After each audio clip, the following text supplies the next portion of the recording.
तो महेंद्र ने शुरू से अंत तक सारा वृत्तांत महात्मा जी को सुनाया। सारा वृत्तांत सुन महात्मा जी के चेहरे पर चिंता की लकीरें उभर आईं। उन्हें इस प्रकार विचार मग्न देख महेंद्र ने पूछा, हे महाराज, मेरी बात सुनकर आप किन विचारों में खो गए और आपके चेहरे पर ये चिंता की लकीरें मैं साफ देख सकता हूँ। इसका क्या कारण है गुरुजी? महात्मा जी ने गंभीर स्वर में कहा, हे वत्स, मैं तेरे भाई लखन को जानता हूँ। वह भी मेरे पास आया था और उसने मुझे सारा वृत्तांत सुनाया था कि कैसे वह राक्षस उसकी पत्नी को उठा ले गया। महात्मा जी की बात सुनकर महेंद्र एकदम स्तब्ध रह गया। उसकी आंखों में आश्चर्य और चिंता के भाव उभर आए। महेंद्र बोला, तो कहाँ है मेरा अनुज महाराज? वो ठीक तो है, वो घर क्यों नहीं लौट रहा? हे महाराज, कृपया जल्दी से मुझे बताए, मुझसे सब्र नहीं हो रहा। बने रहे। गुस्से से लाल पीला हो दंभिकासुर गुफा से बाहर आकर दहाड़ने लगा। अब कौन मूर्ख मेरे हाथों से मरने आया है? उसकी दहाड़ इतनी शक्तिशाली थी कि पूरा जंगल थर्रा उठा। महेंद्र ने भी जब दैत्य के विकराल रूप को देखा तो क्षण भर के लिए तो वो भी ठिठका, पर फिर गुस्से से गर्जना करते हुए बोला, तो तू है वो दुष्ट राक्षस जिसने मेरे भ्राता की धर्मपत्नी का हरण किया और मेरे अनुज को पत्थर का बना दिया। दुष्ट दानव, आज तेरा अंत निश्चित है। पूछ फरेबी राक्षस, कौन से हैं तेरे वो 7 सवाल? मैं भी तो जानूं। दंभिकासुर घिनौनी हंसी हंसते हुए बोला, ओह, तो तू उस निकम्मे कीड़े का भाई है जो मेरे शाप की भेंट चढ़ गया। लगता है तेरा भी जीने से मन भर गया, जो तू सब जानते हुए भी यहाँ आया। महेंद्र क्रोध से दांत पीसते हुए बोला, घिनौने राक्षस, बातों में वक्त जाया मत कर। मैं तेरी बातों में आने वाला नहीं हूँ। जल्दी से पूछ तेरे वो सवाल, नहीं तो मैं तुझे इसी क्षण यमलोक पहुँचा दूंगा। ये सुन दंभिकासुर घिनौनी हंसी हंसकर नृत्य करते हुए बोला, सुन मूर्ख, मैंने तेरे भाई की पत्नी के साथ खूब विहार किया और जब मेरी इच्छा पूर्ण हुई तो उसके मांसल शरीर को कच्चा ही भक्षण कर लिया। क्या स्वादिष्ट मांस था उसका। अब तेरी बारी है, पर तुझे तो मैं पत्थर भी नहीं बनाऊंगा, सीधे तेरे टुकड़े टुकड़े कर डालूंगा। दैत्य दंभिकासुर के बोले गए ये बोल महेंद्र की छाती में किसी भाले की तरह लगे। अपने भ्राता की पत्नी के बारे में कहे गए शब्दों से उसके तन बदन में आग लग गई। सब कुछ अच्छे से जानते हुए भी महेंद्र अपने ऊपर काबू नहीं रख सका और दैत्य दंभिकासुर मारने के लिए तेजी से उसकी तरफ लपका। जैसे ही उसने दैत्य के ऊपर अपनी पूरी ताकत लगा तलवार से वार किया, वैसे ही अपने भाई की तरह पल भर में वो भी पत्थर का बन गया। उसके पत्थर का बनते ही दंभिकासुर हंसते हुए बोला, तुम दोनों भाइयों की किस्मत में यही था कि तुम दोनों युगों युगों तक मेरी गुफा के प्रहरी बनकर रह जाओगे। इतना बुदबुदाकर दंभिकासुर अपनी गुफा में जाता है और राजकुमारी चंद्रकला को भी ये सब बता देता है और कहता है, तेरे दोनों रक्षक तो मेरे सामने ढेर हो गए, अब तू किसकी आस लगाए बैठी है? मूर्ख स्त्री। राजकुमारी चंद्रकला के रो रोकर आंसू सूख चुके थे। अब बचा था तो केवल क्रोध और ज्वाला। जलती हुई आंखों के साथ गुस्से में दहाड़ती हुई राजकुमारी बोली, दुष्ट राक्षस, तू क्यों इतना खुश हो रहा है? मुझे तेरा अंत साफ नजर आ रहा है, देख मेरी आंखों में। राजकुमारी चंद्रकला के तेवर देख और उसकी बात सुन दंभिकासुर विचलित सा हो जाता है और बिना कुछ कहे ही वहाँ से चला जाता है। उधर लखन महेंद्र के घर में तो लखन के न आने से पहले ही मातम पसरा हुआ था। ऊपर से अब महेंद्र भी वापस नहीं लौटा तो उसकी पत्नी और माँ का बुरा हाल था। अंततः महेंद्र की पत्नी अपनी सासू माँ से कहती है, माँ जी, आखिर कब तक हम ऐसे ही रोते बिलखते उनका इंतजार करते रहेंगे? बहू की बात सुन बुढ़िया माँ बोल पड़ी, तो और बेटी हम कर भी क्या सकते हैं इसके सिवाय? महेंद्र की पत्नी बोली, हम अपने राजा के पास जाकर उनको ये सब बताएंगे, वो अवश्य हमारी मदद करेंगे। बहू की बात बूढ़ी माँ को उचित लगी। दोनों तुरंत राजा विक्रमादित्य के पास चल पड़ती हैं।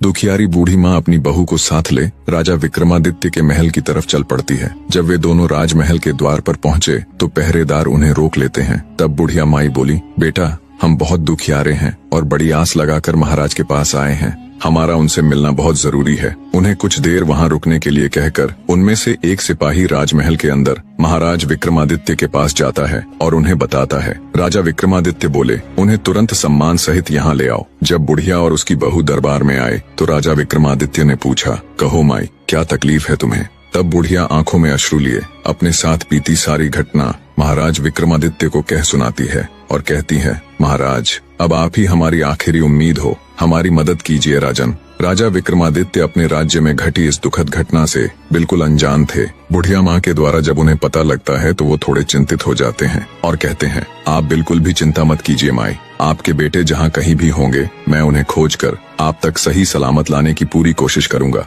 राजा विक्रमादित्य का आश्वासन मिलने पर बुढ़िया माँ और उसकी बहू को कुछ राहत मिलती है। राजा विक्रमादित्य बोले, माई, आप अपने घर लौट जाएं। भगवान ने चाहा तो जल्दी ही आपके दोनों बेटे आकर आपसे मिलेंगे। राजा विक्रमादित्य अगले दिन पूरी तैयारी कर अपने घोड़े पर सवार हो निकल पड़ते हैं दैत्य दंभिकासुर के ठिकाने की खोज में। चलते चलते वे भी उस साधु महाराज की कुटिया के पास पहुंच जाते हैं। सोचा कुछ देर सुस्ता लिया जाए। घोड़े से उतरकर जब सोचा, एक बुढ़िया माँ की आस, एक सिद्ध महात्मा का दिव्य आशीष और अनगिनत लोगों की दुआएं ले राजा विक्रमादित्य दैत्य दंभिकासुर की गुफा के बाहर पहुंच जाते हैं। अपने घोड़े से उतरकर जब राजा विक्रमादित्य दानव की गुफा के द्वार के पास गया तो वहां उसने लखन और महेंद्र की पत्थर की प्रतिमा देखी। गुफा के प्रवेश द्वार पर खड़ी उन दो पत्थर की मूर्तियों को देखकर राजा का हृदय विषाद से नहीं बल्कि प्रतिशोध की ज्वाला से धधक उठा।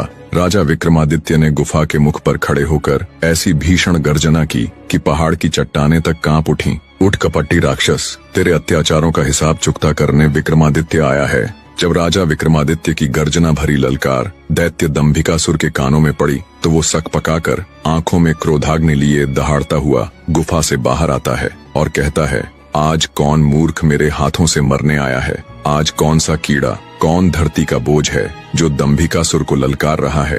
दैत्य दंभिकासुर को देख क्रोधित राजा विक्रमादित्य बोला, ओह, तो तू है वो मक्कारी दानव जो देवताओं के वरदान की आड़ में छिपकर लोगों को पत्थर का बनाने के लिए छल कपट से अपने ऊपर आक्रमण करने के लिए उन्हें उकसाता है। दुष्ट राक्षस, क्या मिला तुझे ऐसा करके? पर अब और नहीं, तेरे पाप का घड़ा भर चुका है, तेरा अंत अब ज्यादा दूर नहीं। राजा विक्रमादित्य की आत्मविश्वास भरी बातें सुन दंभिकासुर थोड़ा सक पकाया। राजा विक्रमादित्य बोले, पूछ पापी राक्षस, कौन से हैं तेरे वो 7 सवाल? मैं जवाब देने के लिए तैयार हूँ। राजा विक्रमादित्य की बात सुन दैत्य दंभिकासुर बोला, ओ, तो अब तू मेरे सवालों का जवाब देगा कीड़े?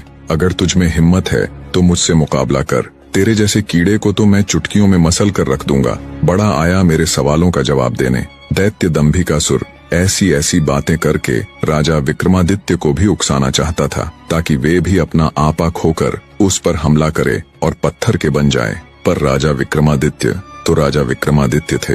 दैत्य की बात सुन राजा विक्रमादित्य बोले, सुन अहंकारी राक्षस, मैं तेरे उकसावे में आकर तुझ पर आक्रमण करने वालों में से नहीं हूँ। मेरा वक्त जाया मत कर और जल्दी से अपने वो सवाल पूछना शुरू कर। ये माया मुझे भी बहुत आती है। इतना कह राजा विक्रमादित्य अपने 4 वीरों को बुलाकर उन्हें बड़े आकार में आने के लिए कहते हैं। विक्रमादित्य के आदेश देते ही पलक झपकते ही उनके 4 वीर प्रकट हो गए और देखते ही देखते अपने विशाल आकार में आ गए।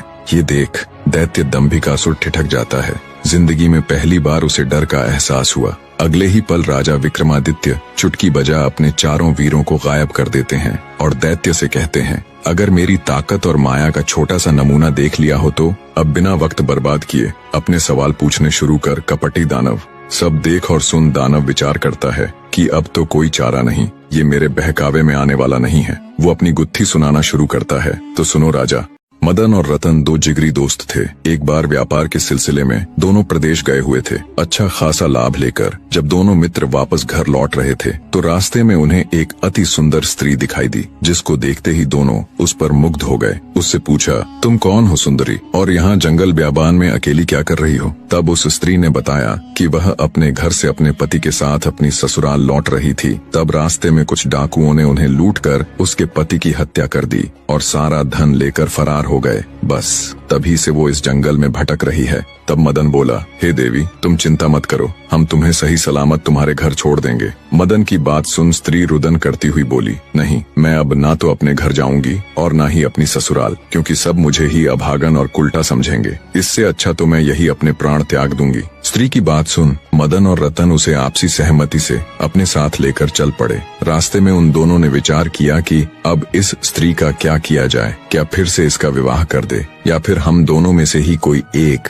इसके साथ विवाह कर ले। उन दोनों में से विवाह वाली बात दोनों मित्रों को ठीक लगी। जब उन्होंने उस स्त्री से इस बारे में पूछा तो वो स्त्री बोली, मुझे तो तुम दोनों ही अच्छे लगते हो। ये सुन दोनों मित्र और अधिक उलझन में पड़ गए। अंततः दोनों ने फैसला किया कि पर्ची डाली जाए, जिसका नाम आएगा वो ही इस युवती के साथ विवाह करेगा। पर्ची डाली गई तो सुंदर स्त्री मदन के हिस्से में आई। मदन ने उससे विवाह कर लिया और दोनों अच्छे से अपना जीवन व्यतीत व्यतीत करने लगे। समय का चक्र घूमा और एक संतान होने के बाद मदन किसी दुर्घटना का शिकार हो गया। मदन के मरने के बाद स्त्री रत्न के पास गई और धन व्यापार में अपना हिस्सा मांगने लगी, पर असल में व्यापार और धन में मदन की कोई भागीदारी नहीं थी, तो रतन ने उसे साफ मना कर दिया। राजा विक्रमादित्य पूरे ध्यान से दैत्य दंभिकासुर की ये कहानी सुन रहे थे। आगे दंभिकासुर बोला तो रतन के मना करने पर वो स्त्री राज दरबार में पेश हो गई। राजा ने जब दोनों पक्षों की बात सुनी तो रतन के हक में फैसला सुनाया और बोला,